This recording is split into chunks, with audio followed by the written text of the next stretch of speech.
Hello friends, I'm putting you guys up here, trying to give you the best view I can. Today I installed the new coffee maker. I broke the... Jay Judge, congratulations on your ring, friend. It's cool to see you're a killer in sales. That was cool. Gordon Michaud? I don't... Hey NY Pug. Who's NY Pug? Who are you? I'm curious. Lonnie Kai, I'll see you later today. Drinks. Brian Charsky, welcome to the feed. Michael O'Mahurley, good to have you with me. Thanks for joining me. Just installed the new coffee machine over here this morning. Howard Dvorsky and Chris Gurley. Okay friends, it's great to be together. So it's a wet and rainy day, and yeah, it's Go Skate Day. I'm not really a guy who does days. Mikey from Florence Skate Park, right on. Mo, good to see you, man. We got good things coming to you. Wait, am I right? I think Mo ordered a Gordon. So the Gordons are cut. There's a lead time on Gordons. They're a pre-order. Today David and I were talking, and he told me that he didn't put pre-order on the site, but all the Gordons are a pre-order right now, and that's because we're finishing up the graphic for it, which is South Austin Curb Service. About 6 months ago, we started working up a graphic design on Kung Fu Theater. You know, the Shaw Brothers. So the Shaw Brothers theme for that. I mean, that's what we think it is. Jason Wren is behind that whole thing, oh, Mikey from Florence Skate Park with this super smart kid. Am I right? That's who you are, Mikey. Oh yeah, I had a good time with you guys. I can't wait to see you again. Well, anyway, hey Bryce, good to see you, Brandon. So these are what I'm working on today. Yesterday I was making a board with a little bit of an edge bump in. I just wanted a little bit. That's all. Just a little bit of a cutback in this board. I just wanted to see what it would look like with a little bit of flavor in the shape. Nothing too radical. I made this as a potential personal rider. It's going to have a 16-inch wheelbase on that. And Jason Wren. So the first thing on the table is, again, I would sell this to someone if they wanted to buy it as a custom. It is exactly the kind of deck I like to ride. If I finish this one up I'll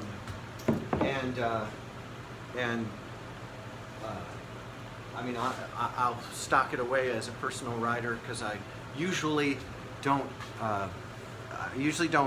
try to do like that. I usually like people to tell me what they want. Here's my prototype Gordon. This is the first Gordon prototype went out to Mr. Wren to see if I got the dimensioning right.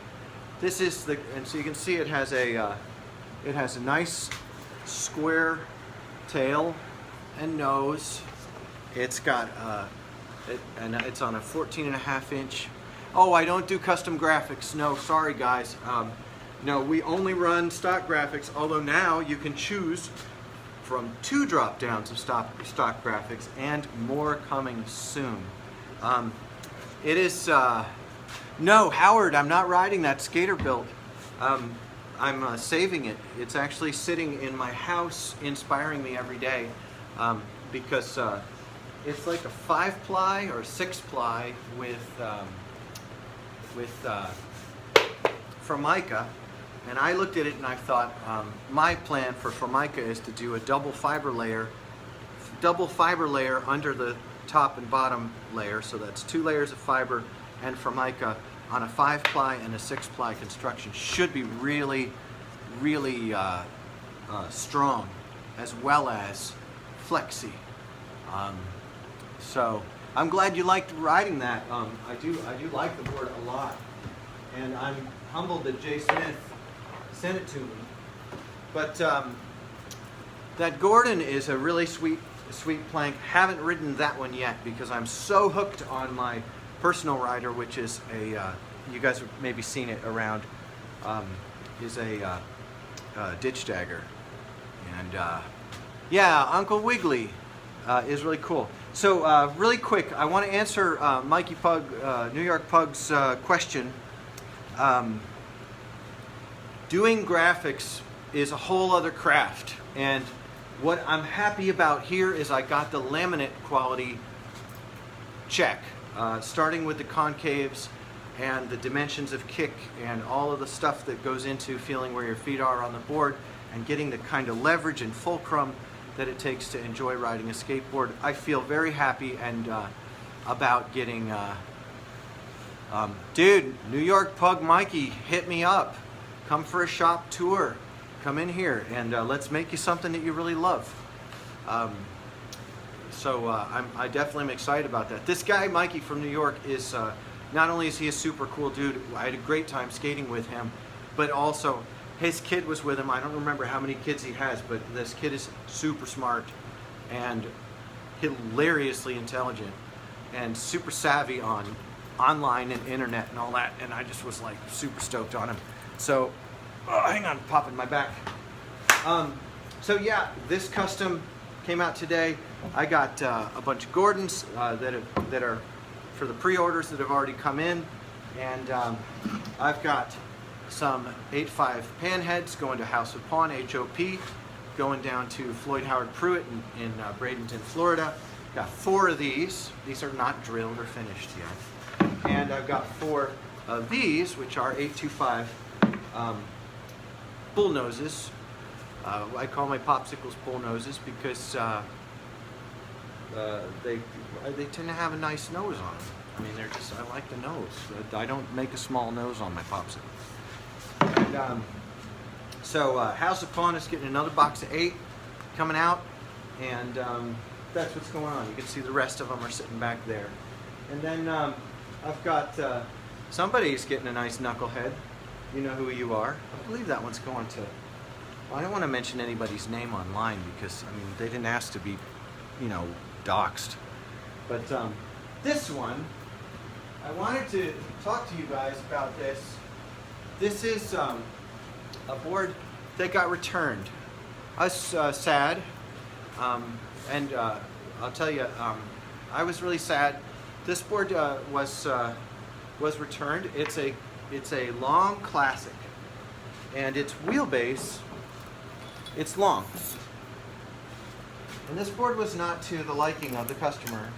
It's a 16 3/4 wheelbase. It's quite long.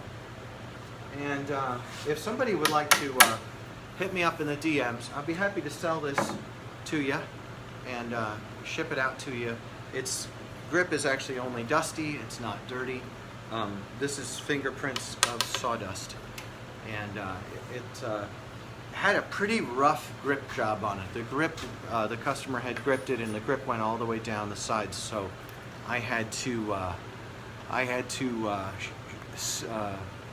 file it off. So it's got a rough. The grip on the edges is a little bit rough. You can see that, right? So I had to file it off. It's really not terrible, but it's not professional. And I don't want to peel the grip off with a heat gun. I want to sell it to someone who will take it and love it. It came back, and they had said that the holes were drilled off. I'm checking them again right now to make sure they're online.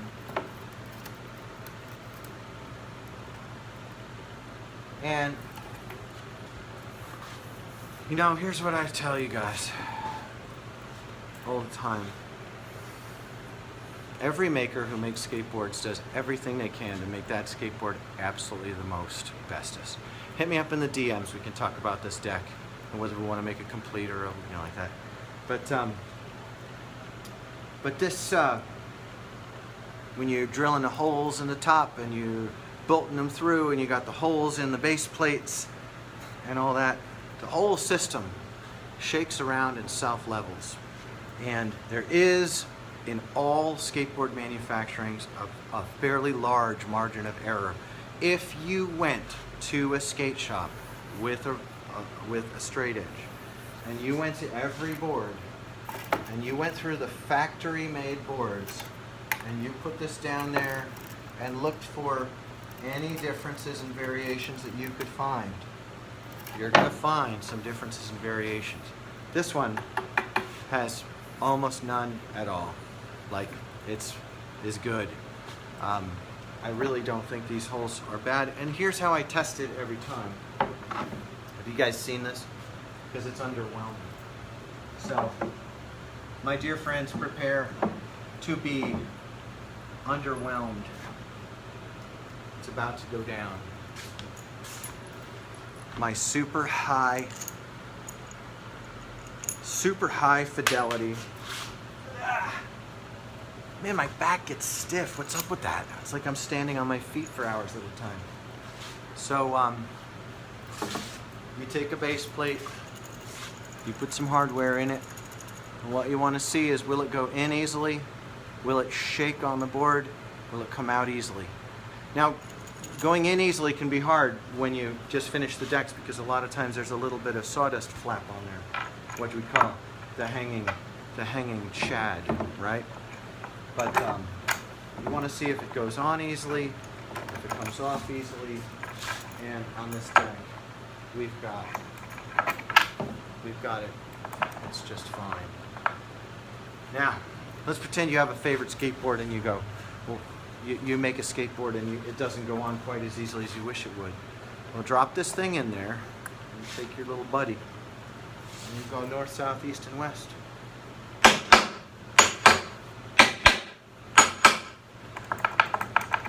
And now it fits really well. And you didn't do anything radical to any of the holes. You didn't re-drill anything or do anything like that. This one is, that's all it takes. And what you want is for your base plate on your truck to be able to shift and wiggle and jiggle so that the thing can self-level. When you set up your deck, snug them, ride it, come off it straight, then tighten them. Snug them, ride it, tighten. That's how you get your trucks leveled out. The vibration, your base plates are doing this while you're riding. You could see it if you could. So, it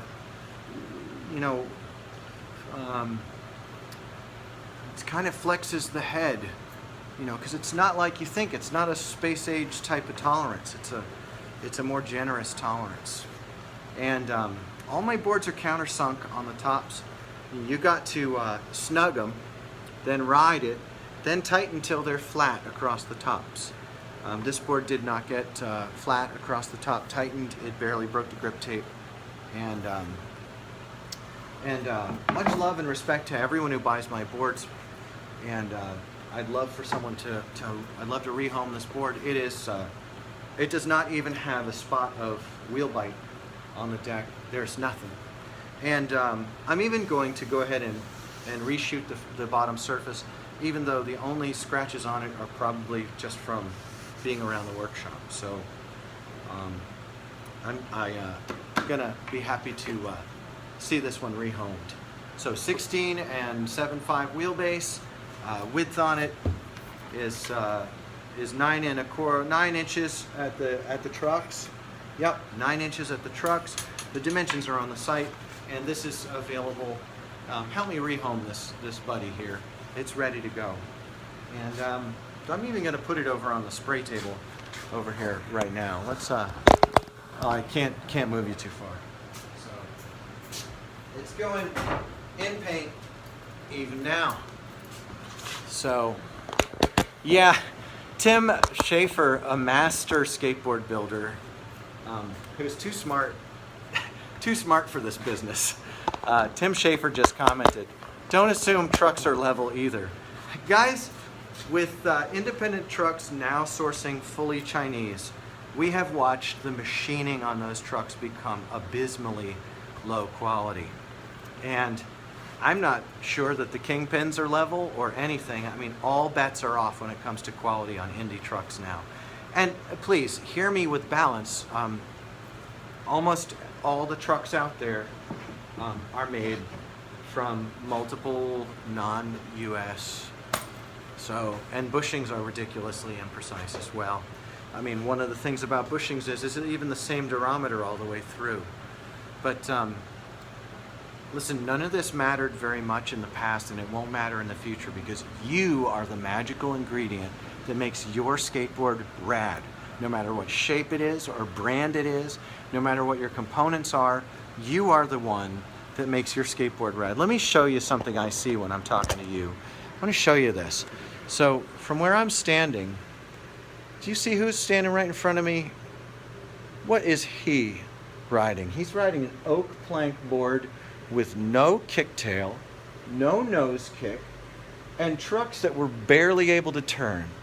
And he is up over the light like in a 9 or 10 foot pool. That's what's behind you guys when I am talking to you. I see Jay Adams up there, and I'm encouraged by it, because the things that matter the most in skateboard technology are inside your heart. You are what makes your skateboard go. You are what makes your skateboard the best skateboard out there. And if you ask me what's the best skateboard, I'd say whichever one you're riding. You're the magical ingredient. I'm just here to put something under your feet. And please, hey, it's not dumb of me to ask you guys, please tell people about my work. I would like to be making a lot more boards every day than I am. Right now, I come in here and mostly drink coffee and talk to you guys. I don't know why it's losing connection. Why are you losing connection, fool? Maybe it's because I've got Wi-Fi turned on. So, you know, Chris, your head is what keeps you from really ripping, but your head is also what keeps you, you know, those inner feelings like I don't know if I can do this, I shouldn't be so scared, I should just go for it and commit. I'm not this kind of skateboarder, okay? I'm this way with other things in my life. But I'm all for people holding back, staying safe, and skating from emotional comfort. Thank you guys for telling people about my work. And thank you all so much. I just wanted to encourage Chris Gurley, who commented that his head, you know, what's inside him is what keeps him holding him back. And I think that, you know, you gotta pick what's fun for you. And if being terrified of getting broken off is not fun for you, then do the stuff you're not terrified at. I go out and, you guys have skated with me, I just go out and carve around and just kind of just have fun feeling the sensation of riding. And I'm not a very trick-oriented guy. It's very rare that I do even a kickflip. But the important thing is, by the way, just for those of you who are joining us, because I just noticed that David Waddell just joined us. David is a board maker out in Australia. And getting to know David over the last couple of years through the board makers movement and through just board making and skateboarding being so rad has been a huge encouragement to me. David, thanks for being on the feed today. Appreciate you very, very much. And as soon as I can get to Australia, you and I should sit down for like, well, I think that beer could be involved, but I don't think I can, I don't drink like an Aussie. Not by a long stretch, but I think we should sit down for a good chat and maybe record it. So yeah, I wanted to affirm to every single one of you guys who feels held back, don't fight your fear. Just ask yourself, what am I not afraid of? And do it 1,000 times, because the number of things you're afraid of will change. The margin of fear will recede as you do the things you love doing that are fun. And if everybody's doing something that makes you scared, then you're going to have to be okay with not doing what everybody's doing. And that's something that skateboarding actually taught me. It's a big irony to be teaching it back to skateboarding. So, boy, Tim Shaver says, I'm very afraid of my wife. I've stayed with Tim Schafer. I am not afraid of his wife. She is an awesome lady. Although, if I overstayed, I would be afraid. She's so cool. A lot of you guys are really cool. So on this rainy Go Skateboarding day, I went and made skateboarding today, and I'm super happy about it. Just had an earlier video I wound up deleting because a customer came to do a pickup for a dear young man named Ford who's having his 5th birthday, and his board went out today. He doesn't even know it. And it's the second family that I'm trying to network with to get their kids some encouraging time skating with someone. So I'm thinking about Saturday after karate class, coming here, having some snacks, show a skateboard video, and then, oh, it's morning where you are. Geez, it's like 4 o'clock in the afternoon here. Good to see you, mate. There you go. I used mate. We don't say mate. We say, you know what? We're lame. We say buddy and wimpy stuff like that. God, Aussies are tough. Anyway, now you got me thinking about being tough. That's no use. So I can't wait to connect with some of these little guys who are getting their first boards and do some more of that. What we're thinking about is a Saturday meetup here at the space after karate class, probably 11 o'clock on Saturdays. Come in, like I said, some snacks, a skate video, talk about skating, and then go meet up at one of our many, many, many parks that we have here and do some workshopping. You know, just get in there into the riding and learn how to ollie and learn how to flow and learn how to go fast and learn how to hit that coping. And get these kids to where when they hit that coping, they're not just touching it so they can check a box that they hit the coping. We want them to hit the coping and really go. Want them to really get a good piece of it when they do it. Boy, I'm excited about that. It gets in my head. But, all right, guys, I got to get back to work in here. I had a great time connecting with all of you today. It's especially nice to have visitors from, I saw Todd's on here too. Good to see you, Todd. It was especially good to have visitors from Australia join, and love and respect to all of you out there. I have a lot of joy in this labor. Please let everybody know we can't afford an ad in Thrasher, but if we did an ad in Thrasher, I bet that it would be really good for us. Because I want to make a lot more boards per month, but I can't make a lot more boards per month while I'm still trying to hustle up the business to do it. It's a funny thing because you can promote the company or you can make the boards, but you can't do both at the same time. So that's the thing about being a single brand, single workshop, is branding is a work, workshopping is a work, and I did also comment on the fact that graphic design and even building a screen, exposing a screen, and burning a screen, that's all craft. And we're standing behind the laminate quality of every board. We're standing behind the concaves and the contours of every board, and our graphics will probably, already we're doing a 2-color fickle graphic next round up that I don't know if I should worry about spoiling it or not. I'm so excited about the next graphic. But I want to thank you all for joining me in the workshop today. Today was about the new shape of the Gordon. The Gordon is South Austin curb service through Fickle, and we got panheads going out to House of Pawn, bullnoses going out to House of Pawn 825. We went through a quick kind of tutorial on creating a cutback and how to do shapes. Just did a little bit of a cutback on what will probably be my next personal travel board. You guys know I am an absolute sucker for a longer wheelbase and a longer deck, and I love huge steep tails. I'm a nut about that sort of thing. And then we'll be boxing up orders and shipping out on Monday and Tuesday or earlier. And so I always have a lot more things to say, but let's end it with that I like you all more than a friend. I'm not going anywhere without you. Thanks, everybody. I'll catch you soon.